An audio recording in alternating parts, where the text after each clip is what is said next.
Hello, world. Welcome to this week's episode of Golf Subpar. I am Colt Knost, as always, joined by the one and only Drew Stoltz. Drew, how we living, bud? Good to be with you, my man. Living okay, living correct, waiting for this corona to end. I feel like we're getting near I can see light at the end of the tunnel at least.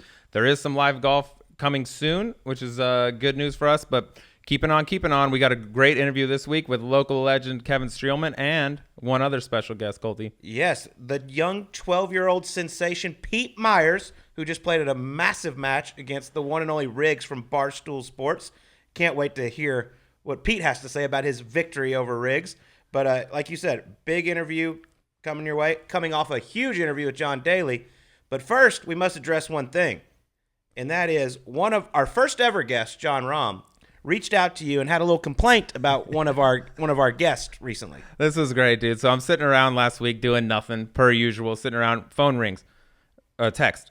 Look down, John Rahm. Like, okay, maybe he wants to play golf or something. Click it open. He's like, hey, dude, just catching up on some of the podcasts here. Watching the Brian Urlacher video. How the hell did I not get picked for the football team? And I was like, at first it didn't register. I was like, what are you talking about?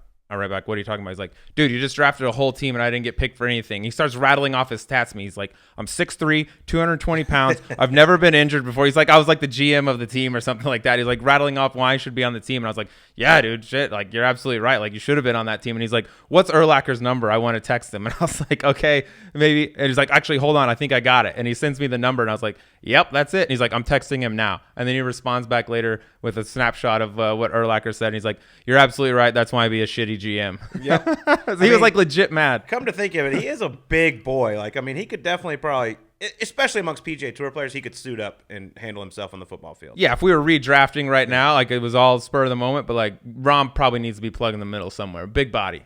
Yeah, for sure. Big base. He might turn into like a sensation like Tom Brady. Like he can plug the hole. And the fact that he's competitive enough to like watch an interview where we're doing like a make-believe fictional golf football draft and being like, yo, why am I not on that team? That's why that he's a killer, dude. He was competitive with everything. I love it. But all right, Drew, it's time to welcome in a very special guest, 12-year-old Pete Myers, who is now an internet sensation after beating the one and only Riggs from Barstool Sports at Pinehurst just the other day. Pete, how we doing? Good, how are you? I'd just like to say thank you so much for letting me on your show. This is awesome.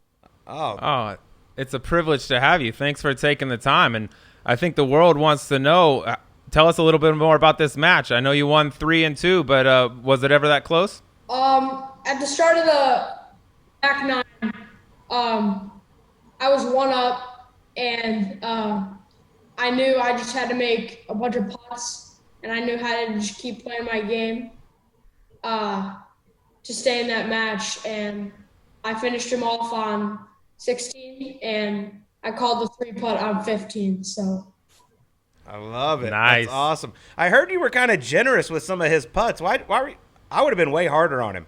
No gimmies for Riggs. Yeah, I've never played match play before, so. Oh, okay, that's fair. Well, it sounds like you got a big future in it. Pete, let me ask you this. After playing 18 holes with Riggs, if you were his coach, what part of his game do you think needs the most work? Honestly, I think he did really well, but just none of the putts were falling. He is a really good golfer, and it wasn't easy to Man, we got to teach you some trash talking. You got to be meaner to Riggs. This is the most polite champion I've ever met. I love it. But by the way, I don't know if you remember, we met a few years ago out at Greyhawk. Oh, yeah, that was awesome. My brother's junior league championship. Yeah, out at Greyhawk. That was a really fun time. Myself, Jeff Ogilvy, and Graham Dillette did a little wedge clinic kind of thing. Great champions all in one place. Has Colt been an inspiration to you, Pete, as you get going in your golf career? You don't have to lie, Pete.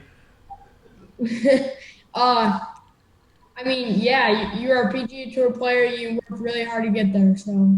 Well, thanks, Pete. When are you going to be playing next? What's your next tournament? Since of the virus, I actually it got canceled because of the virus. I was supposed to play in the it's called the Junior Ryder Cup, and it's at Deerfield Village. Awesome, man. Yeah. Well, Good for you. We look forward to seeing you do big things in your golf career, and we appreciate you coming on with us. Yeah, thank you so much. You got it. Best of Absolutely. luck, Keep Pete. up the good play, man.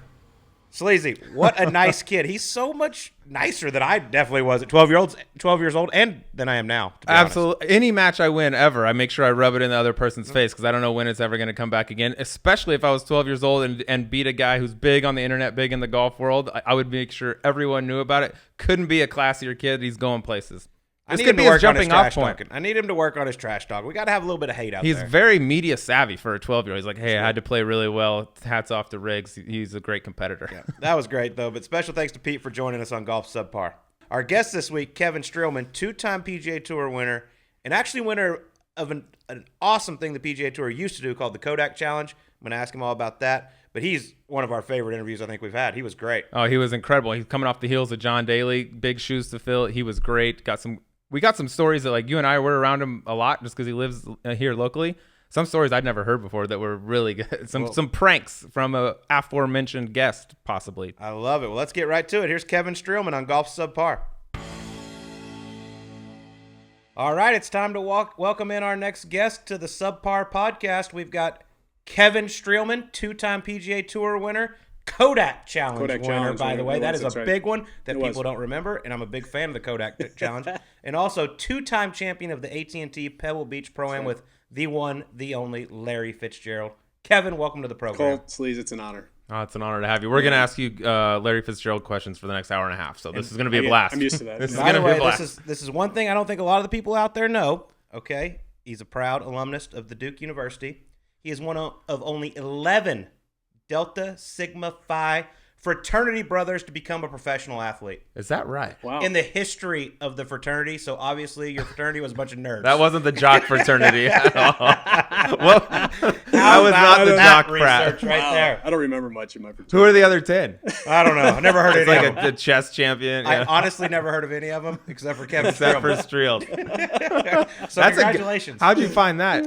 I got skills, bro. All right, dig it up. Skills. Dig it up. What was the stereotype of the Delta? What was it? We were Delta Delta Sigma Sig. Phi. Delta Sig. We So were what like, were you it was guys- like mostly Northeastern, a lot of New Yorkers. Like, Okay, like sons of investment bankers and Kinda. stuff, that type of Kinda stuff. guys That- a lot the smarter than 11 I am. pro athletes all time makes more The sense. fraternity had been around since like 1934, and they've got 11. But they have 780 CEOs. Yep. So yeah, That's exactly. they're not okay. important. Right. We're talking about athletes. Yeah. Good point.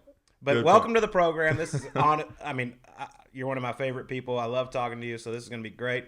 You also went to Duke University, which our wonderful producer Mark is not a big fan of. Just to throw that out there. It's fine.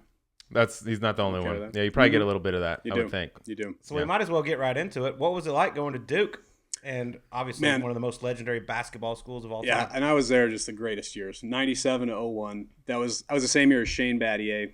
We're talking like Elton Brand, Corey Maggette, Will Avery, Chris Duhon, Jason Williams. I mean, they beat everybody. And the 99 team, they lost to UConn in the championship. That was a bummer. But the best ever, my senior year, 01, we played Augusta State's tournament the weekend prior to the Masters. So they gave all the kids Monday passes to the Masters. So spent all Monday, my senior year, I'd never been there before, at Augusta, walking around, watching Duval, Tiger, 01, like top of their games. We drive back to Duke that afternoon, and then they win the national championship. Pretty We were up decent That's day. a good day. It was the greatest 24 hours. It's a standard ever. day in a college kid's life. It's memorable. That's Kinda unreal. memorable. Were you like, I know like every guy that goes to Duke is an enormous basketball guy, but at the time, were you like camp out in Shasheskyville for tickets type of diehard dude? I did that one night. I was trying to play golf, pledge a fraternity, and do the 10 out for the basketball ticket. It just One was, step at a time. Kevin. one had to go, and it was the basketball tickets. But fortunately, the line monitor, who's like the most powerful dude at Duke, Yeah. ended up being a big golfer. We found that out, so we would slide him to the golf course, get him out in the back nine, give him a Little quick bribe. round, and then we'd get So I'm glad you slide brought us that into up. the So game. how Use the word. powerful was this guy? He was pretty powerful. So I mean, if he wanted to let you to the If front of the you- line, you got yeah, it. you got in. And if That's he didn't like you, You're at back the of the back. line. You don't even know if you're getting in. What's like the longest someone will camp out for? Like People, I mean, the season starts end of January, Mm-hmm. pretty like the ACC, the big games. Their kids tending out before Christmas break. oh my god, Dude, that's it's insane to me. Great in like cold temperatures mid-December, and tense with, like, Finals too, like they're studying in there, like it's crazy. See, producer Mark, that's why they're so great. They've got great fans. That's Duke- true. the Duke What Blue kind Devils. of stuff do you have to slide the line monitor to get access? You Like, give is him it 18 balls? holes of golf. Just- Maybe a dozen balls or something. Slightly Oh used. my God, can you imagine how great a tickets you'd get right now with all the golf balls you got? Yeah, I got a lot Scotty of golf Camerons. I know you're a big Scotty Cameron collector. Yes, that thing is impressive. How many Camerons do you have? Is that an Paul Vazanko, if you're listening, don't listen. Mute this real quick. Both my wins were using Scotties. Okay, so that's good. So how many do you have total though? In the neighborhood of 65. I'll take the over. You're totally lying right now. That was an undersell. Totally. They just hang out in the garage. What do you ever pull one out and be like, "Oh, this was the one"? It's fun. My favorite one, like the one I finished Hartford with, is just a Beetle off the rack. Literally, be on eBay for $8 right now. I tried to get the nice circle tees and the cool stuff to match it, and never looked the same, never felt the same as the one that was. I probably used over half my tour starts. Which one did Newport 2. Which one did you use to birdie the last 7 at Travelers to win with? That one? Newport Okay. 2, stainless steel, probably like 03, 04. They Right came off out. the rack. Right off the rack. See, you people out there that all want these fancy putters, the regular ones work just as good. Mm-hmm. Where's that one now? Is that in a special? I do know where that special one spot? is. It's in the basement, kind of in the corner. Yeah, keep that one. Try and tucked. keep it from my son goes down there and just destroys everything, so I got to be very careful. Yeah, keep that one tucked. Yeah. Yeah, exactly. Well, we brought up Larry. We got to do a little bit of Larry talk. You won 2 times now at the AT&T Pebble Beach with him. How, for everybody else out there, how did you and Larry first get linked up to be like, yo, let's start playing in this? And Colt knows. I mean, you both know. He only picked up the game probably 6-7 years ago. Soon after, his dream was to join Whisper Rock and became buddies with Greg. And Greg said, once you break 90, you can join Whisper Rock. So I think he called him that afternoon. He played at PV or something and shot the 89. Gainey and Ranch, I believe. Was it Gainey Ranch? It was Gainey Gainey, Ranch. yeah. Shot his 89. Yeah. Called Greg, got in. And for him, he's just the nicest guy in the world. But when he first got out there, he was a little nervous because the average handicap there is a 5 or 6. So everyone's a good golfer, and he was at the time, probably 20 handicap, 15, 20 handicap. But I was always a fan of his, the way he handles himself, that just the quality of a person he is. And I just would kind of spend time with him. I'd be like, he tells people I wasn't afraid to look in the desert for his balls or like be patient with him or help him a little bit as he got going. And obviously now he plays more golf than any of us combined, so he doesn't need much help. But when he got started, I just kind of became patient with him and became good friends with him. And then when he got into the AT&T, he asked Steve John if he'd mind if he'd played with me, because he just felt comfortable. We'd played a bunch of golf together if I would do it. And I said, I'd be honored. I'd love to. And then we go, and I think we finished second the first year and then won it the next one. I love that Greg said no at first. Yeah. Like to the most beloved guy in the West whole Coast. state of Arizona Exactly. for sure. And maybe the entire NFL. I mean, just the Yeah. nicest human. Nah, bud, you go break 90 and then we'll let you in. And he went out and You busted challenge his him. butt You challenge him. and He's going to did do it. And he got in. And he was actually out at Whisper Rock today. I saw him. Was He was there with his red He's pants always on, there. I'm sure. getting amongst it. Yep. So tell us, what kind of game does Larry really have? Because there's a lot of rumors out there. He sandbags and all this, which he's too nice of a guy to do that kind Of of course. thing. He posts every score he's ever shot. So give us 100%. what's his strengths, what's his weaknesses? He is great inside of 150 yards. Obviously, his hands are pretty strong. He's got a good short game, good chipper, bunker player, great putter. Off the tee, he can struggle. Mm-hmm. I don't know if you saw a video I posted a few weeks back. I've been holding on to this video I did. We for do have a this few video. years, and Larry was begging me to not release it. But I felt a necessity. I felt like the public needed something like that. These times are tough, and it's like we needed to see what could happen sometimes. And Larry I just felt bad for the ball washer, to be honest. Yeah, That the was ball right. washer got in the way, honestly. did. Tell people who have not seen this yet what goes down Well, in this video. And this will This- be shown. We have a copy Yes. of it. This whole it was an incredible story. This was our first year we played together at AT&T. We get done and we just finished second. We were one of the last groups finishing on the 18th green at Pebble. And as you know, as golfers, when you're done your final round, it's like you're pretty tired. It's out, it's just like, and Larry goes, Strills, let's go play another 18. I'm like, what do you mean go play? He's like, Spyglass, wide open. Let's go to Spyglass. Like people are trying to interview him and he wants to go play another 18. And this is like 2 PM at Unbelievable. Spyglass. So I go, okay, let's go. Me, Larry, my caddy AJ, and his caddy Mike Zabo drive over to Spyglass. I go, I'm not going to play. I'm exhausted. I'll grab a beer I got a beer and a cigar, and drove around and watched them play. The coolest Larry Fitzgerald story. I swear this is true. The assistant pro, Larry Fitzgerald, standing. Can we go play? There's literally no one in sight. He goes, Yeah, but it's $375 a person. And I'm like, come on, dude. There's nobody. We just finished. We played nice. Like we just run around for 9. He's like, I'm sorry. It's Larry. Very quietly put his credit card down, took care of everything, didn't make a scene of it or anything. We went out and had a blast. So we play the front 9. We make the turn. We're playing in an hour and a half, and we go to number 11, and we're playing music, we're having fun, laughing. And I'm just like, Larry, let me take a look at your swing, because he was hitting it terrible off the tee. He can struggle off the tee a little bit. And I caught just one of the most magical moments in golf history, where he proceeded got a good angle down the line. He's looking down a beautiful 11th hole. And there's this poor ball washer that's probably 20 feet directly down the hill and to the left.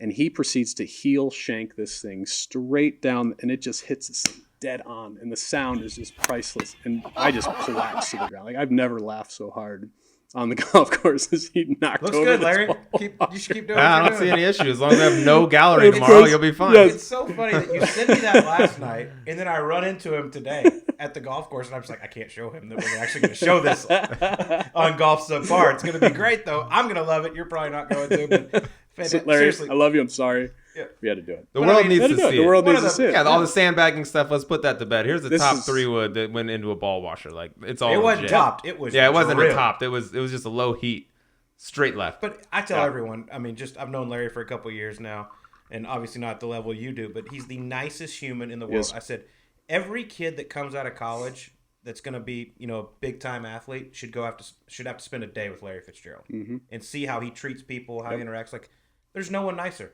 It's absolutely unbelievable. There's a cool video I just saw of his highlight reel from college. I don't know if you saw it. Some of his catches were just unbelievable. But still then, every time made the catch, walked up to the ref, just handed it to him. He's never spiked a ball in his life. He's never done anything to his competitors. He's never talked. Yeah, it's class, dude. He's just class. straight class. And you mentioned like he was one of the best college football receivers of his time. Gonna go down. Gonna be first ballot Hall of Famer. One of the best wideouts in the NFL. He's playing the biggest stages. What is his nerve? What's a guy like Larry Fitzgerald at AT&T Pebble Beach? Like he's done it all. Is he nervous? Like does that get his juices going enough to be nervous? I'm sure he's a little nervous. Definitely that first year he was very nervous, but he's been there now a number of times and really coming down the stretch when we were in the hunt a few times. He was cool. Cool as a cucumber, man. He's done it. he's Two-time not champion will do that to you. So you've won twice. Looking back, give us the best shot you think you've seen Larry Fitzgerald hit in competition during the AT&T. Number 7. He almost hold it the first year we won. Really? This little hold off wedge. I mean, it wasn't that obviously a short shot. It was a 100-yard shot, but it just clipped it nice. 2 hops, power lips on the low side. It stops right there. And, I can see that big smile. I'm sure you're just grinning ear to it ear. was so good. God, What's the worst ace shot? at 7 would have been. Besides the ball washer, like one in competition, what's the worst shot? I mean, when he goes after that driver, it can get both directions deep. Probably the worst one I've seen was the Pro-Am first tee at Greenbrier. You know that tee? Yeah, downhill. Par 4, little dogleg right. He gets up, and I'm just up. Me and AJ are just talking trash. Hey, buddy, good to see you. And he's going off with who was he playing with? The owner, Jim Justice. Jim Justice. He's playing with Jim, and I think Jim's son. And we're watching, and he rips at this driver, and this thing goes left of through the fairway and left of 17, the par 5. I mean, it's probably 190 yards left of the fairway, and he killed it. And I was just like, dude, what are you? How does that athletic ability, that hand, hit that ball 200 yards offline? But it's unreal. the speed is so impressive, crazy. dude. That's why he's so good out there. He can hit irons off of all the That's the tees deal. that he plays from. He doesn't have to hit that driver. His caddy is unbelievable. Caddy's at Pebble 300 days a year. Mike Szabo knows every break, and he just 3 and 4 irons off the tee at 6,200 yards. Yeah. He's dangerous from there. Good. Yeah. He's good inside of 150. Yeah, not only Larry, but we got to bring this guy up because former guest on the program. You're also very good friends with Chicago man Brian Urlacher, and I got to know, does Urlacher, being that you've won twice now with Larry, does he look at you and give you shit like, hey, dude, maybe I'd like to hoist a trophy once or twice in my day? He plays it off like he's fine not playing it, but I think he does. He wants it. He has. I guarantee he does. Like, dude, let me get out there one time. Dude, You were actually a big topic of conversation when we had Brian Urlacher. Yeah, you came up multiple times. It was mostly all good though. He's a good man. He is you have to say that he's massive. Yeah, don't say anything. Do not say anything bad about him. Want to hear a good Brian story? Yes, of course. That's exactly why we're here. So, Brian's a big prankster. My coach at the time, one of my good friends, Jake Thurm, was so stoked to meet Brian. I was staying with Brian on the BMW up at his house. It was right across the street from Conway Farms. So Jake's like, man, can I come over? I had an early tea time. Brian's like, yeah, you can spend the night, no problem. So I just see it in the back of his mind. He's like, what time's he getting here? I'm like, oh, he's had work and he's had dinner with his kids. He's probably get here around like 9:30. He's like, okay. He comes out of the back, and you know that the water balloons, like you fill up the deal and there's like 100 of them that pop out. Like it's like the super water balloon deal. Anyway, you put it on the faucet, you turn it on, all of a sudden you've got 100 water balloons. Okay. Yeah. Okay. Gets this big box, 100 water balloons. He's like, let me know when he gets here. We go up on the roof. He'd never met Jake. Me and Brian and Chappie are sitting on the roof like the night before we're playing the BMW Chevy, and Jake gets out of his car, and we proceed to pelt him with 100 water balloons. And Jake is standing on there like, what are these children doing? It's Brian Erlacher, one of the greatest nice football to meet players you, of dude. all time. Yep. So Jake in the back's mind like, I'm going to get him back. I want to get him back so bad. So we were filming this great show, Driver versus Driver. I don't know if you saw That's that. a on the golf big show. I channel. love that show, dude. Yeah. Smash hit. Wilson, Loved incredible. it. You were unbelievable, dude. Thank you. It was a shining moment. So Brian and I are filming at Cantini, the course I grew up at, and they're bringing him into the show. He was one of the judges. So Jake had gone to Costco and bought like a 50-pack of condoms. You can say it on this show. It's perfectly fine. Condoms. Of Protection. Of protection. Yes. And Jake proceeds to grab his bag when Brian's like in makeup and takes it in the back and pulls out all his clubs and puts a Jimmy on every one of his grips and put them back into the bag. So like a few minutes later, Brian's filming and he's like, Brian, hit your 9-iron. And he pulls out his club and he's like, what the? We were in tears. Jake wins. Jake wins. That's a winner. Jake is- I don't know what I'm more impressed with, that he thought of that or that you can get a 50-pack of rubbers at Costco. Who's going to Costco? Like, yeah, dude, bachelor party this weekend. Got to go to Costco and load up. This could be a busy one. Well, I'm glad you brought up Cantini because that's kind of a special place to me as forgot well. about Yeah, that. you brought it up, so we might as well get into it. You know, Go I mean, ahead. there's You this got video and little USGA event there they used to have called the Pub Links. Oh, here we go, And yeah. I happened to win there. And rumor has it I might be tied for first or second favorite golfer amongst your parents. So mom and dad played there literally 3-4 days a week. Like we never joined a private club. The canteen was right down the street. They had great senior rates, twilight rates. I grew up there. Like that was my home.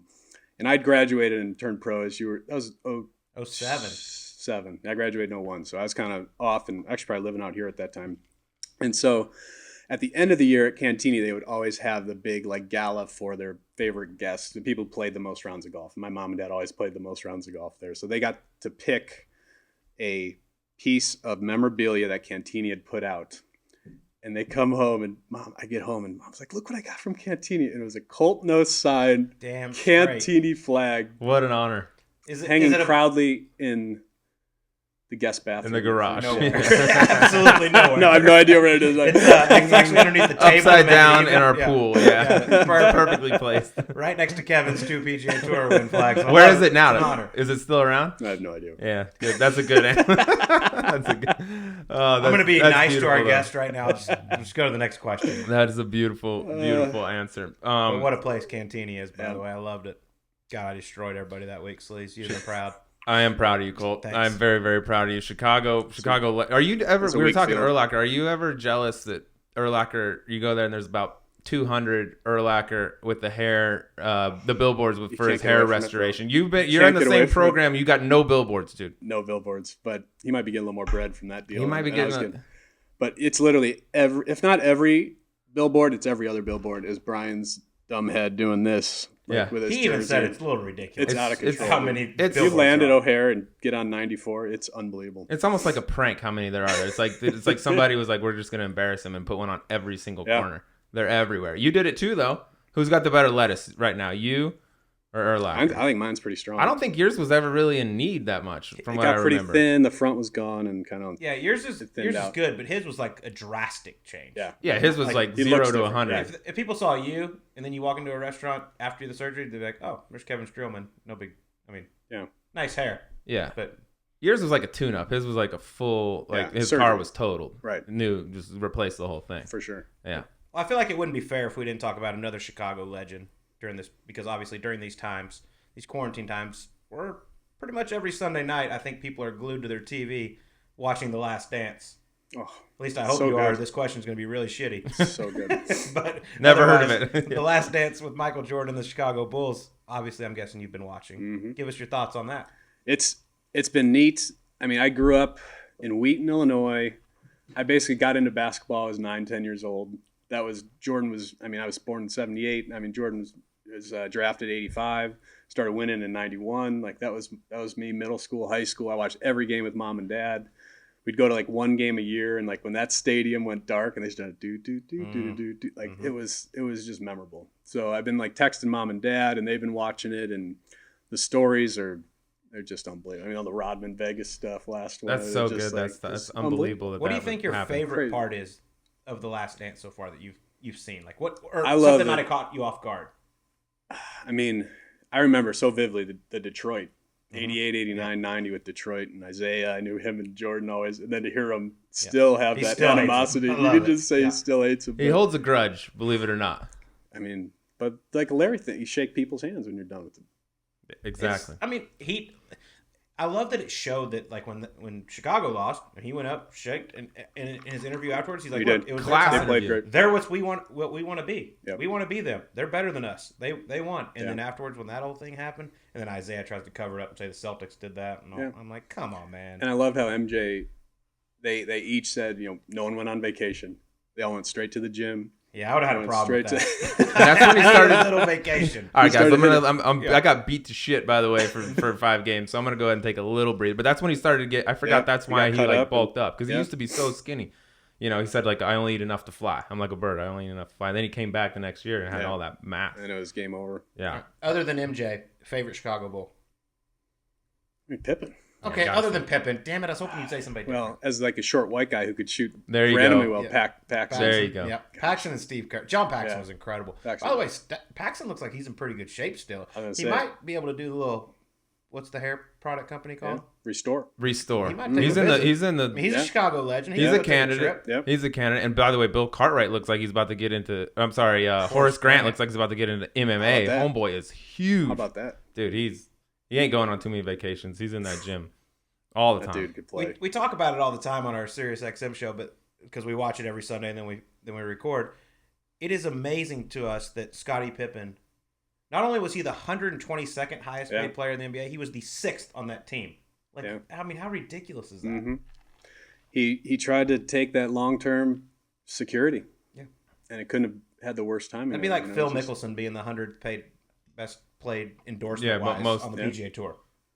Yeah. Pretty Yeah. good. He had a little family situation. I think you want to make sure that Mhm. was Make sure wrapped they were up. taken But care of. I would be looking at my agent like, you're fired. Right. By the way, Right. when this is all done. We should get into a little bit of golf, though. Do you want to talk Yeah, a I little wanna bit of talk golf? about golf. Let's rewind back before you became PGA Tour sensation, 2-time winner. Back when you were playing the Jickeys, you had a nice little run on the Jick, 6 or 7 years, I believe, on the mini Yeah. tours. Is He loves talking about the we call it Jacks. Jicky I got Jacks, you. mini I'm tours. with you, Yeah, bud. but 6 and there was a years. time, pretty much, and you talked about it a little bit, but like you essentially like lived out of your car, more Yeah. or less, right? Like driving 100%. from one to one. Didn't have a just like I sleep in my car, I wake up, I change, and I go play. Yeah. I mean, and you know the gig. You'd have 2, 3, 4 guys split in a Motel 6, going in there negotiating. They'd be like $39. Like, come on, you could get This is a $29 at the most. Yeah, exactly. I mean, there's negotiations every night with the Motel Colt 6. doesn't know about I don't know about This is the that. type of high score, sleeps on the floor, Yeah, dude. It's for all the sure. thing. Yeah, For sure. Exactly. So, but it's still like the best memories, best times. The relationships we had are still some of my best friends. Living in the Dakotas tour, eating, doing barbecues in people's backyards, drinking beer with them after rounds and stuff. Like it was awesome. And Awesome time. You did it for like 6 or 7, which is a pretty I did good 6 run. years. Like now you see kids coming out of college, turning pro early, and like winning. You know, Yeah. you got your Wolves, you got your Morikawas and things like that. But like you were at it for 6 or 7 years. Was there ever a point in time where your parents were like, "Hey, Kevin, you got a degree from Duke. You know, half your friends are probably running corporations right now. Maybe it's time to put that thing to use." Definitely not mom or dad. They were Really? so supportive That's of me. cool. My dad, gosh. So dad was drafted to play Major League Baseball. 1969. 3 weeks later, he gets drafted into Vietnam. Goes and serves in the military, spends a year in Vietnam, 3 years in the military. So when I was in the driveway, mom and dad gave me $10,000 to get started. And they're like, this is all we can give. And I was just so appreciative and thankful. But dad kind of grabbed me and looked at me and said, every night, go look yourself in the mirror and say, you did your best today to get better. And at the end of this whole journey, you'll be okay. You'll be okay with how it turns out if you gave it your all every day. And I never forgot that.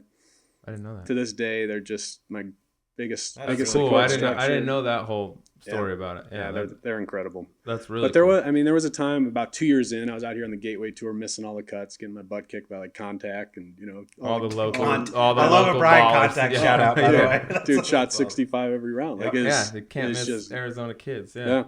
And I was just struggling, and the Duke assistant coaching job came available. So I was like, man, this could be pretty cool. I'd be 24 and 25. I was like, let's give it a shot. I did the resume, did the whole interview, and it came down to me and one other gentleman. He got the job. I didn't. It was the same week as the Western Open was held at Cog Hill back. And this is the Tiger days of 03, 04. And man, it was awesome. I made about an 18-footer for birdie on the last to shoot 67 and got in my first PGA Tour event. Played with Mike Weir in a practice round. He had just won the Masters. I was like, dude, this guy is legit. Like, he's really good. But I was driving it a little further than him. I was, hitting it. Irons felt tight. Like, I think I could improve my short game and putting to his level a fair amount, but I felt like I could hang. I think that was like a big moment for me. That's Interesting. And it kind of turned things around. I said, all right, it's time to kind of take this seriously and see how good I can get. And you mentioned that Duke job. I got to ask this because I read this and I had no idea about this. I want you to confirm or deny. I heard at the time you applied for Duke, you also applied for the UNC, the North Carolina assistant golf coach job as well. Is that true? I read that. Not true? Not true. You gotta watch what people are writing about you, bro. You gotta write. I was about to I will say say, like that. I feel like you'd be disowned by the community. I will say I did have some interest in going to UNC. Okay, maybe they Went to this was before anything obviously were to happen at Duke. I'll tell the story. As you're walking as you're walking up, comes out. Yeah. The truth comes out. I will say it helped my interest level. The admissions office, they literally had 2 all-female dorms on either side of the admissions office. And me, mom, and dad are walking up. It was like the first nice day of spring. We're visiting all the North Carolina schools, and all the girls are out sunbathing out there. And I'm walking, and I look at dad, and my dad looks at me. I was like, I might have a little interest in checking out this university. But anyway, the coach at the time, he told me to my face I wasn't good enough to play for him. And it was one of those like really inspiring moments for me where I was like, all right, I'm going to show him. And my first college term I won was UNC's tournament, and he handed me the trophy. Oh, that's nice. And it was like, that's right. Yeah. You But gave him a little FU to was- it. I like that. Keep it inside, but it's one of those things you don't forget either. But Did he ever say anything? no. That's funny. Yeah, he knows. But can you imagine Silence if you speaks would volumes. if you would have gotten that Duke assistant coaching job, Yeah. you might not ever I won would have on taken tour, the job. might not ever won the Kodak Challenge. Right, you I might not I be a would Kodak. have. I would have taken that job for sure. You would have. Yeah. And look, Yeah, I feel fortunate. I feel blessed. It's been such a fun run and a fun journey. But you look back at just little moments, even moving out here, or when you meet your wife, when you have kids, like all these little things have such huge implications on where your life ends up going. But that was definitely one of them. by the way, one of my early years on the PGA Tour, I was paired with the great Kevin Streelman in my hometown tournament, Dallas, Byron Nelson. Wind's blowing 100. We get to 17. This par Was 3 over 400. water. Back Yeah. right pin. Tough pin. What does Kevin do? Steps up. Hoop. 1. Still have not gotten a free cocktail from this, by the way. So after the show, So you're buying. We got a you're paying couple up. out here. here's what I remember from that day. Oh, this ought to be good. It was howling. It was blowing It was hard. blowing 25-30 off the left. Yep. And the pin is tucked right. I was trying to not hit it in the water. Agreed. Like, I pretty much aimed at the cart path, and this wind gust hits it. And I'm like, oh, crap, it's really cutting. And it just hits and goes in. And I look, I'm just like, and I look and I see like a raging bull of Colt Knost just like coming at Like a me. grizzly Give me, bear. yeah, just coming I at think I me. was Give me more this hug. excited than he Oh, was. dude, I'll never forget his face. Like, "Ah!" And, I think I and was the place, 22. Yeah. the place goes. I mean, they call it like the mini 16 Mm-hmm. at here, and it was Friday afternoon. It was packed with people. Like, it was so loud. It was so much fun. And you remember there was like an Escalade right behind us. Yeah. And I'm ready to go do like the Rich Beam, go jump on the hood and start like. There's a sign on it that says first hole in one for professionals Saturday or Sunday Yeah. only. Oh, As I'm like Right. midair and I go, It like couldn't be a harder shot. No, I literally would have taken anywhere on that green. It was. They shouldn't be able to put the 85% cars out on the tee boxes until it's live. Until it's like, you make an ace, you get this. They can't be like, hey, if you make an ace on this day, you get it. They should have to wait. That's the biggest tease of all time. And then what? And I don't know if Colt remembers this. Yeah. The next hole, that got me inside the cut line. I rope hook driver in the water, make double bogey. I missed the cut by a shot. I didn't want to bring that up, Kevin. I think I went 1-6 and missed the cut by a Was shot. Colt giving you bear hug on 18 green after that? Yeah, I was out of breath. Sorry, dude. He made Dub let me inside the cut line. It was great. Everything was awesome. Hey, dude, chin up. Chin up. But I know you're a big student of the game, Kevin. Who do you think? Obviously, we all grew up idolizing Tiger Woods. But other than Tiger, like, who do you think your game most, like, of the great golfers, who do you think you, like, kind of, who inspires you? Resemble. Who does your game resemble? Huh. I've always been a good driver of the ball. Drive it straight. And I think I'm a good mental, like, kind of know when to attack, when to take it, when to play smart, how to get around a golf course well. I think that's probably my best asset. Well, I disagree. You just said you snap hooked it in the water on 18 at Byron Nelson. That was stupid. That was stupid. You shouldn't have done that. You could have hit it up the right. You should have just hit it down the wind the was fairway. howling still off the left. It shouldn't The water shouldn't have been in play. But anyways, keep going. Anyway, I grew up. Tiger's 3 years older than me, so he was never like a golfer I really like idolized or looked up to. I mean, I was kind of the Freddie Couples, Greg Norman is when I got into. I love watching Greg Norman hit driver as hard as he could. He just busted it down every fairway. And then, Duval when he first got started. Yeah. His wedge play, putting, like everything, stupid, silky good. too, so good. Yeah, but I don't know. I just try and do my own thing. I know the confines of my game. I'd say pretty well. I don't try and get outside it too much. But you mentioned the Western Open and Mike Weir and playing with him, and that kind of showed you like, hey, maybe I'm good enough to do this, for real. Is there, when you did get your tour card, was there anyone that, like, did you have a mentor, anyone who took you under your wing, or a guy you looked up to be like, hey, this is the guy I'm going to talk to and ask questions and kind of learn how to be a pro? Yeah, I was fortunate. Joe Ogilvy was 5 years ahead of me in a Duke grad, and I say to this day he's kind of like my big brother out there. He would tell me which restaurants to eat at, which hotels to stay away from, which is like the best way, which airports to fly into, just like stuff like that your agent should do, but you kind of it's nice to have someone who's been there and done it to kind of bounce ideas off of. And Joe was always great to me. Tom Lehman, I met out here in Phoenix. He's always been incredible. Man, I remember sitting, what's that? Bo Van Pelt. I remember sitting down with Bo my rookie year before I got started. I was so nervous. We were actually out here at TPC, and we're just hitting balls. I go, Bo, I'm a rookie this year. My name's Kevin. You got any advice for me out there? He's like, dude, the pin's left, hit it 15 feet right. If the pin's right, hit it 15 feet left. He's like, golf's golf. Don't get too nervous. Don't make too big a deal about it. You're going to have great weeks. You're going to have off weeks. You're going to have great runs. You're going to have bad runs. Just do your best and, like, keep going. It's pretty simple. I was like, kind of is. What's so hard? Was Joe Ogilvy? He obviously wasn't a Sigma Phi. Is he one was of the a 11? Sigma Nu. Rival frat? Yeah. Only golfer on the PGA Tour from the Sigma Phi. Oh, Sigma Phi's got to up their golf. Delta Sig, but... Or Delta Sig. He said Sigma Phi. I don't know, dude. It's whatever. All Greek. I use that. I don't speak Greek, dude. It was great. By the way, I played with Joe Ogilvy, my second ever event as a pro, Las Vegas. I paired with him and Jason Gore on Saturday. And at one point, I'm pretty sure Jason Gore threw his sand wedge into the water on number 12. And on the same hole, Joe Ogilvy's ball landed on the green and trickled into the water. And he did a running karate kick at his golf bag. And I'm sitting there, I'm just like, this is incredible. This is how these guys act. I love this. I mean, it was the fall series. So, like, it was the end of the year. Yeah, Everybody's probably over it. They're like, I hate golf. Yeah. I don't want to be out here. I'm just trying to keep my card. But Joe Ogilvy doing this running, flying karate kick at his golf bag is the image I think of every time I hear that That's name. beautiful. Sweep the leg. But he is also one of the names that always comes up. Like, if there was a player that could be commissioner of the PGA Tour, he's one of them. And honestly think the same thing when I think of you a little bit. So I want you to put your commissioner hat on. Yeah, because you're a smart Duke grad, smart guy, and you're involved. You're a member of the PAC, which is the Player Advisory Council Committee, whatever you want to say.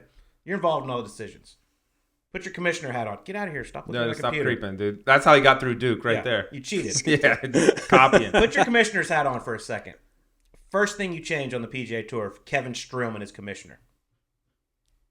I would own the Ryder Cup. Why? An attempt to try and own the majors. Why? Explain. Because it's our players that make the product. Okay. And the business has gotten to a point that is quite different than it was 15, 20, 30 years ago. And I feel like the entity that owns the media rights and the rights of the players should have the majority percentage of. So basically, the what Ryder goes Cup's more than just an exhibition, and the players should be taken care of in this situation. I feel so. The players, I think, get $150,000 to charities of their choice, which is awesome. Yeah, that's great.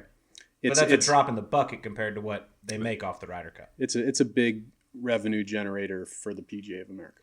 Do you think the players feel the same? Like the guys that make the Ryder Cup team, do they? I mean, it's nice, like you said, they give $150K to charity of their choice. But are they kind of like, man, we are making a ton of money, generating a ton of revenue out here, and we ain't seeing a lick of it? I mean, I got to think in other sports that wouldn't fly, more or less. Maybe minus the Olympics, right? Like the Dream Team or something like that. Like other sports, I feel like football players aren't going out there like for fun. You know what I mean? Like, Right. I feel like golf's one of the only sports that could do that. Yeah, I mean, it's such a balancing point of the historical relevance, the incredible rivalries. Like it's almost bigger than the individuals. So in that regard, I get it. But if you look at the history of where the Ryder Cup, how that was kind of given to the PGA when the PGA Tour separated from the PGA, it was kind of a talking point that was negotiated as far as this went here and this we took here and this was here. And at the time, the value of the Ryder Cup was different than it is today. Oh, it's ridiculous now. And Sleaze and I talk about this all the time. Would you rather have a Ryder Cup this year with no fans or push it back a year? I think the fans are an integral part of that event. Huge. For sure. I also feel, you push it back and we have a President's Cup next year, which is a PGA Tour revenue generating event for the PGA Tour. So that kind of changes, pushes all that back another year too. So I don't know. I hope everything goes well. Season starts as planned. We can start getting fans in a month and a half, 2 months, and it's an afterthought, but it is something that needs to be discussed if everything doesn't go as smooth as we think. So you are a man of the PAC committee. Does golf happen at Colonial? I think so. I mean, I gotta trust the people who are. I mean, the tour's doing a ton of work right now to figure this out. They're talking with much smarter people than I and us, and they are very optimistic if nothing crazy happens, and they've got plans if things do. But I think for the most part, we'll be able to go in week of June 11th. You're very much involved in this discussion, and I was talking with Joe Scovern, caddy for Ricky Fowler, today at the golf course, and we were discussing, how they're going to do this whole testing thing, whether it be every day or maybe just once a week, what it is. But he said the rumor he heard, and you could obviously confirm this, if you or your caddy test positive, you're most likely out of the tournament. Like, how does that work? Like, why would a player have to be out if they're caddy? Why would not the whole group they played with Thursday, Friday have to be out? I mean, there's so many questions that have to be answered. And you can help us with this. I honestly, those are logistical questions that we're starting to address and starting to attack. And I wouldn't say there's any definitive answers as of now, but those are serious questions and serious issues that could come up if it were to get out. And there's a chance, our bubble, they're really trying to keep the bubble small, maybe keep coaches back a little bit, keep trainers back, club technicians, and just kind of keep everyone who needs to be there. And even families and daycare isn't going to be happening for at least a few months. So I mean, I've said it. I mean, I'm sure you've done it. I've done it. Everyone's done it. You've played sick on the PGA Tour. Oh, yeah. I mean, you basically tell your group at the start of the round, hey guys, I'm not feeling that well. Just give you a little elbow, whatever. Not doing it. It would be hard for me if, say, Kevin Streelman's leading Colonial going into Sunday, and you wake up and they test you. Hey, Kevin, you feel fine, but you tested positive for corona. You're out. Like, that's a tough deal for me. Be like, hey, guys, I feel fine. I mean, what do you do? Right. I don't know. Good answer. Good answer. That's the right answer. That's what we were right. That's quotable right there. We are going to blast that all over. So Kevin Streelman, I don't know. End quote. Right there. That's so good. It's a great question. Let me ask you, since we're talking about Colonial and coming back and no fans starting off and things like that, you've won twice on the PGA Tour. How much did the fans mean to you? Like, how different would it have been for you if you were trying to get your first win in Tampa and there's no one out there? Would things have played out different? In a way, you're so in the zone and you're like so into your shots at that moment that I wouldn't say it's a massive difference, but at the same time, like, I personally enjoy that emotion, like the people screaming, the great shots you hit get, rewarded with the applause. You know how close you hit it because everyone's going crazy. Like, that's all fun. That's a fun part of our job, to be honest. It's one of the most fun parts of our job. Yeah, that's the juices. Yeah. So, but more importantly, like, our fans are so desperate for golf right now. Yeah. We want to get out there and play golf. We want to put on a show. We want to make some more money again. Like, it's just, everything is stopped. So it's like, we want to get back to work. Our fans want to watch it. I think we can put on a great product. It's going to be a little bit different for a few months, but I think we'll look back at it and hopefully laugh one day and just say that we had to do it. But the product and the viewership was important, and we did it in a safe manner, and everything went well. Like, we really hope that can be the end game here. But, and assuming the PGA Tour does it right and things go smoothly. Politically correct answer. That was a very well spoken. Commissioner Streelman. That was you had your hat on for that one. But assuming it all does go well and guys stay healthy and things like that, for the first time ever, really, PGA Tour is the only show in town. It's the only sport. It's only live sport. It's only live competition, which people are dying for right now. It could be an opportunity to highlight the PGA Tour. More eyeballs, I would think, will be on the PGA Tour when you guys start at Colonial than ever before, at Colonial. You know what I mean? Minus a major or something. And think of the quality of the field potentially that could be there. I mean, everyone around the top 200 players in the world are going to be really doing all they can to get into that field. So I think the caliber of play, the caliber of the product, I know that our partners will put on will be terrific. And yeah, the fields are going to be nuts. Nobody's taking weeks off after sitting in quarantine, ready to rock, playing left-handed and doing whatever people are doing right now. Yeah. All right. Was it time for emergency 9? I think it feels like that time. Already, I know. Do you want to go more? Time flies, but we do have this. I know you're busy. You got a lot. It's true. We do this with every guest. A little segment called Emergency 9. 9 fun questions, and I'm going to let Sleazy start it off. No, you started off. You fired off the first one. I'm odds. Oh yeah, you're right. I'm the odds. Yes. We rehearse this. He's a little odd. We rehearse this. All right, this question we ask everybody. You may have seen it, you may have not. But if there is a movie being made about the life of Kevin Streelman, who do you pick to play you? I'd say Richard Gere back in the That's a confident answer, dude. It's a sexy My man. mom always told me how handsome You're gonna have a lot of women lining up to watch the life of Kevin Streelman. Streelman. Early 90s, late 80s, kind of Richard Gere, I'd say. Yeah, that's a smooth answer. Colt, who would you? I got one. I got an idea for you. That's a pretty good answer, actually. That's a little. No offense. Not you do quite have great Gary hair Woodland's now. Denzel Washington. Yeah, Gary picked Denzel, but pretty close. Dude, by the way, John Daly picked Matt Damon. I was like, and then he went and said Chris Farley too. But I was like, I don't really see the Matt Damon and John Daly. But didn't you guys have a Diet Coke and cigarette question with John Daly? Yeah, he drank 28 Diet Cokes in a day. 28. I got some. Yeah, you got time? Please. Oh yeah, we got my rookie year in Mexico, Mayakoba. This was 2008, and we used to play in the spring. It was hot. It was hot, humid hot.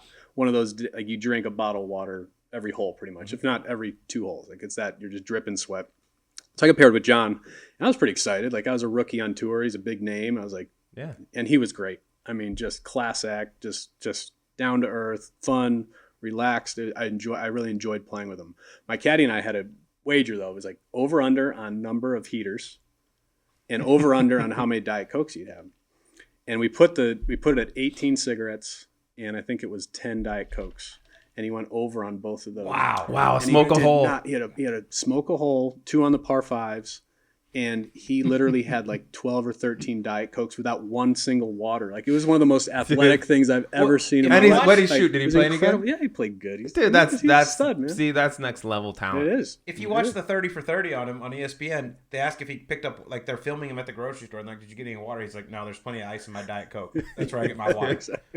He said 28, and I was like, oh my God. Dude, that's more than an hour if you don't go to, that's more than 1 hour if you don't even go to sleep good for math a day, there. dude. Hey, wild. TCU Hold on. Dude, guy, fact check that, but it feels like that math was right. That's nuts. That's a good story. That's a good over under too. I would think a dart a hole would be very I would be leaning towards the under. Par 3, you got to get through a dart in a 150-yard par 3. Yeah, it's quick. It's getting it done. I'll tell you who my favorite darts is Tim Lumpy Heron. Lumpy has the claw grip, and he's got the cigarette in between his fingers on his right hand as he's putting. Warms up. Absolute. I laugh every time I see it. Have you heard the story about him in college where there's no smoking in college, right? During college tournaments, NCAA rules or whatever. So he was at New Mexico's tournament at the Tucker course, and he would hit his tee shot. He had the honors, hit his tee shot, walked over 20 yards, grabbed his bag, walked 20 yards over to the left, sparked up a heater, lit it up, and walked. It was out of bounds, and he walked all the way down the fairway out of bounds. I'm technically So it not on the didn't golf count, course, yep. so it doesn't count. And then he cruised back in and go to a shot in the fairway. Like, dude, I'm not on property. This is not a rules PGA Tour infraction. needs more John Daly and Tim Herron. Yeah, I mean, that's a really good Daly story. I like that. All right, number 2. Have you ever gone shirtless and painted your body blue for a Duke basketball game? I've not. That's very disappointing, Nope. Kevin. But as a future PGA Tour commissioner, body paint. probably not a good idea. Right. Yeah, I was thinking. You got to keep your rap sheet Right. clean. Right. It's disappointing. I was hoping you did. I thought you'd be a little more of like a Cameron crazy guy, like the spooky hands and stuff. Yeah, I mean, you're standing up the whole game. You're jumping. You're dripping sweat. It's electric. But I never put body paint on. And you were just sliding to myself. the front of the line because you greased the line guy. So Good point. that could come back to bite you when you're being commissioner. Bribery is a serious charge, Kevin. So we'll have to find a way to avert that. But all right, staying on the basketball theme, least favorite UNC basketball player of all time. Oh gosh. Yeah. Tough questions here on Golf Subpar. I'm drawing. I can picture his face. I got The one. big white guy. Tyler Hansbrough. Tyler Hansbrough. There you go. Yeah, absolutely. He was there when I was the there. one. Yeah. That's everybody's Everybody least hated favorite. him. Blood dripping down. Everyone Yeah. hated him for no reason. Yep. He just tried hard and played good. Everyone hated him. Whined a little. Yeah. There it is. That's good. All right. All right, number 4. Worst shot you've ever hit on PGA Tour, off the top of your head. There's been some good ones. Did you just have Pat Perez on this? Yeah. Can That's I correct. tell the worst shot I've seen? This is your This is show, why man. you're here, dude. I get paired with Pat Perez and Charlie Hoffman. Sorry. Wow. So sorry. Wow, dude. God. That's At a tough one. Tampa Bay. And this may have been the year I won. I think this may have been 13, the year I won the tournament. And the first 2 days I get paired with these two, and we're just laughing the entire time. I mean, they're just total knuckleheads, having a blast. We get to 13, the par 3, and it's a little kidney-shaped green.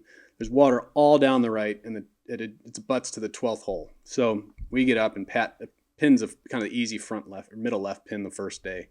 And so Pat and I hit middle of the green. Charlie gets up, and we're just kind of looking at our bag, whatever, and we hear the sound, and it just is. It's not It's good. the Hosel. Mm-hmm. Like, it's a straight low clanker. The Hooters tent right there. Like, people go diving out of the way with their wings and stuff. And it goes straight in the hazard. And me and Pat make eye contact. We're like, oh my God. Oh my God. Did you see that shot? And Charlie's just fuming. And we're just, okay. So we go up to the green and he knocks it on and I think he makes 5. So fast forward, the next morning we're on the range and Pat's just screaming, Charlie, did you get that text? Did you get the text? And Charlie just looks up and just flips him the bird right. And I go, dude, all right, what happened? Yeah. That morning he had got on his phone. He went on YouTube and got a Golf Digest 101, how to stop shanking the ball. And texted to Charlie. That's good. And so we get to 13 and once again, me and Pat hit it up somewhere on the green and we're just like watching. And Charlie proceeds to like hit this toe skinny shot over in the back bunker and we just all lost it. Like it just was, he said he was so that's nervous. great. He was so nervous hitting that shot. But yeah. That was a What good a story. pairing. That was a By good the way, story. they Perez should and give the you a Seagull. 6-year exemption for winning if you played with those two the first That's a good. That's a valid point. That's a tough pairing right there, and I love it. You get through Yeah, that's- Thursday, Friday with love those those guys. two and win the tournament. All right, Just so making the cut. We'll let that slide as worst shot you've seen. Yeah, Not you that was actually a very good story. That we will. I love that story, We'll though. That's a good dismiss story. you And of from- all people to happen to, the Seagull, Charlie Hoffman, Yep. nothing better. Yeah, we'll put that one in the Love old that. temple Mhm. Yeah, for keep that one remembered. All right, next question. If you were not a professional golfer, what would Kevin Streelman do for a living? You know, I got into that. I was interested in that golf coaching. I think that would have been really cool. I enjoy working with young players. I think some with golf. I mean, I love it. I love teaching a little bit. I love helping friends out. I love playing. I think it'd be something with golf, either a college golf coach or a teaching pro somewhere. Life coach to Larry Fitzgerald, which you are That'd be good. already. That'd be I feel great. like. This next one's tough. I'm going to be honest. I'm kind of nervous to hear what you're going to say. You got to bet your life on a match. You got to pick Larry Fitzgerald or Brian Urlacher to save your life. They're playing head-to-head. Who's going to win? Or first off, who are you going to take to win? Sorry. Your I'll life tell you on what, the both line. those guys, if they've got like an 8-footer to make a few bucks or to save a few bucks, they both probably Yeah, well, make it. this is about Like, your they life, are not a few both- bucks. They are both ballers. You're gonna hurt some feelings I in this know. one. I know, and I got to know. This is gonna test his political skills for that. I would commissioner job. say I would say I'll go with Brian. Oh, Larry, I'm sorry, Larry. I'm sorry, Larry. I know. I'm sorry. Larry's looking for a new partner we in just- TNC next We just year. drove a wedge in between the dynasty right here, dude. Well, I played with Brian the other day, and I kind of felt bad. It's one of those days you just take so much money off somebody. It's just like, I kind of felt bad, so So you're gonna I throw him give a the little props bone? yeah, you know. Wow, so Kevin Streelman picks Brian Urlacher to save his life. That will Larry definitely be the Fitzgerald. headline for this show, right there. And we're gonna make sure Larry sees that. I'm gonna that's text great. him right after this, Yep. actually. All right, next question. Back to basketball. All-time Duke starting five. Oh, You're the coach. come Go. on. Christian Laettner, Check. Bobby Hurley. Check. Okay. Sense of You know, theme. he's only there a year, but gosh, Corey Maggette was good. But he's You only gotta there a go year. Shane Battier. It's I know your he's guy. my boy. Yeah, that's your dog. Gotta go Shane. Play a little D out there. Yeah. Grant Hill. Is Jason Williams getting thrown on the bench? No, Is Reddick not you have gonna to go make this Jason. squad, Yeah, I don't dude? think Reddick. I'm sorry, dude. I mean, he's a That's- great dude. That hurts. I go Jay I'm a Will. big Reddick Jay guy. Will in college prime was unstoppable. Yeah. You're not gonna. I thought Zion might get thrown in the mix.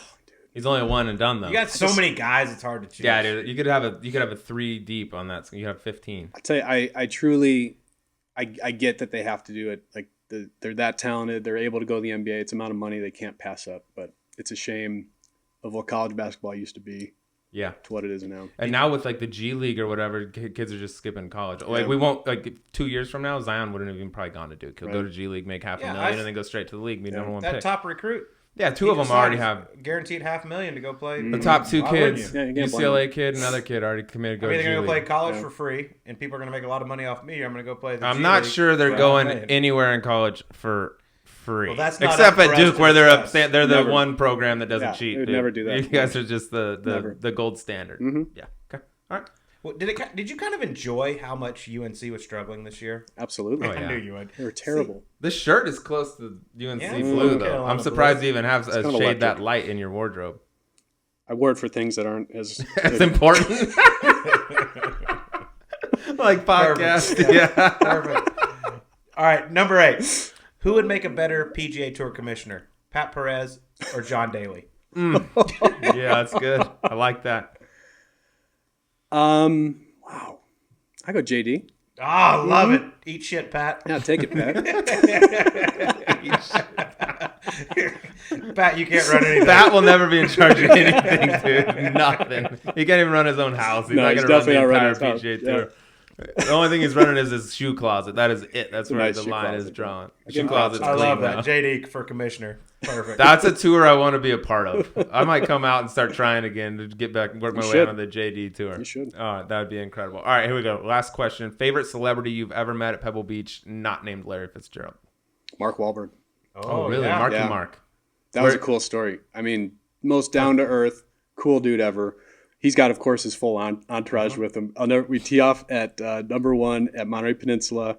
We go down the hill. All of a sudden, a few more of his entourage are walking in the fairway. We get to the 3rd hole, and there's like 15 of his entourage just like hanging out, got his arm around us. Like Johnny, the real Johnny Drama's got his turtles there. Yeah, everybody's there, and everyone's laughing. And I remember a rules official comes up and he's like, "Strills, what is going on?" Like none of these people can be in the fairway, but they had so much fun. Actually, we start Mark talking. Wahlberg. They can all be. Yeah, there. yeah, he different can do rules whatever for he Mark, wants. dude. He can do whatever he wants.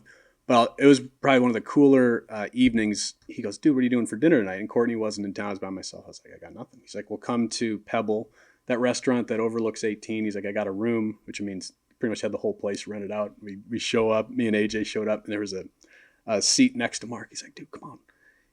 And we were talking about wine earlier.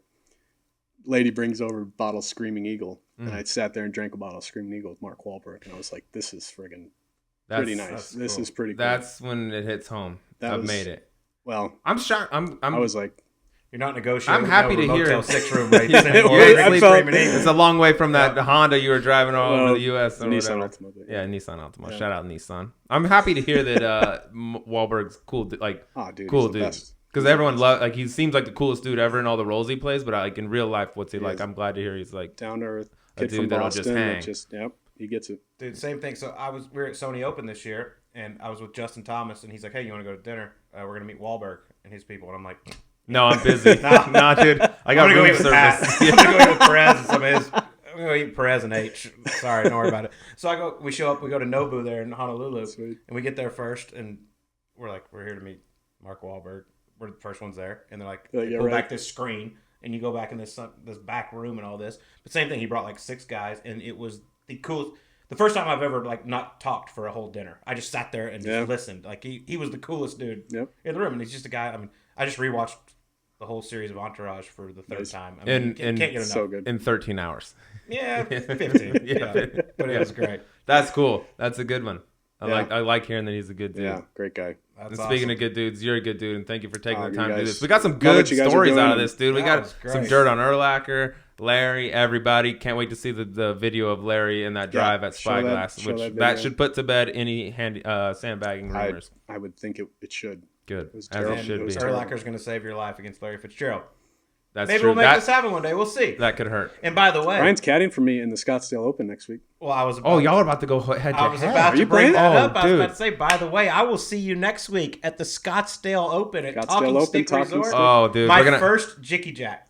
we're gonna have a lot to talk. He doesn't My even know what the first Jicky jicks are Jack. like. He'll I'm freak nervous. I out. don't He'll even know what freak to out. Dude, when you play with a guy that's shooting 86 and still doing a 3-minute pre-shot routine, you're not gonna know what to do, dude. You don't know what it's like out there in the streets. Well, hopefully they make us part of the primetime pairing for TV and Yeah. everything. I'll be out there. I'm gonna need a live interview from you. I'm gonna need a 100% live interview from you. I'll do a say show. no to you. I'm gonna Should do a need show. the pulse of the players. So Awesome. we'll be there. The Pulse. Kevin Streelman, man, you were awesome. We really appreciate you it. guys Thanks are for joining awesome. us on Golf Subpar. Anytime. Thank you. Got it. And that was 2-time PGA Tour winner Kevin Streelman joining us on the program. So, Lee, give me what you thought about Kevin's interview. Dude, it was great. Had some great stories. You and I have gotten to know him pretty well over the years. One story we didn't get into that not a ton of people know, when he was still chasing the dream, right? He was out there on the mini tours, which he did for 6-7 years. He was actually caddying at Whisper Rock. He was a caddy out there. Fast forward later that year, got through Q School, got his tour card. A year later, he was asked to join the club by the owner, Greg Trias. And that same year, he won the club championship. So he went from caddying at the club to member club champion in 1 year. And I know that's we didn't get into that story, but pretty cool story for a guy that, spent as long as he did chasing it to have that happen. Yeah, he's such a good player. I mean, kept his card 12 straight years and just such a good dude. Awesome interview. Has great stories. His friendship with Larry Fitzgerald's awesome. I cannot wait to hear how Larry is going to react when Kevin picked Urlacher to save his life over I think Larry. we may have inadvertently created a little beef there. We may have just driven a wedge in between a budding dynasty right there. So be very interesting to see how that plays out. I will definitely be there for that match. Would love to watch it. That's pay-per-view. I think Brian's a little lower handicap, but I think under the circumstances, it could be a hell of a match. Yeah, and give Larry a couple more weeks of playing. He's playing 22 hours a day right now. It could be pretty competitive. Well, that'll do it for this week's Golf Subpar. But next week, everyone get ready, because Sleaze, who we bringing in the building? Grab your popcorn. We're coming off the heels of John Daly, Kevin Streelman. We're going for another one of the most outspoken athletes in the world. Sir Charles Barkley will be in the building on property coming up next week. Dude, this one's got potential to be all time. I cannot wait. It's going to be incredible. Everybody stay tuned, because it could get very interesting with the one and only Charles Barkley. Until then, thanks for listening.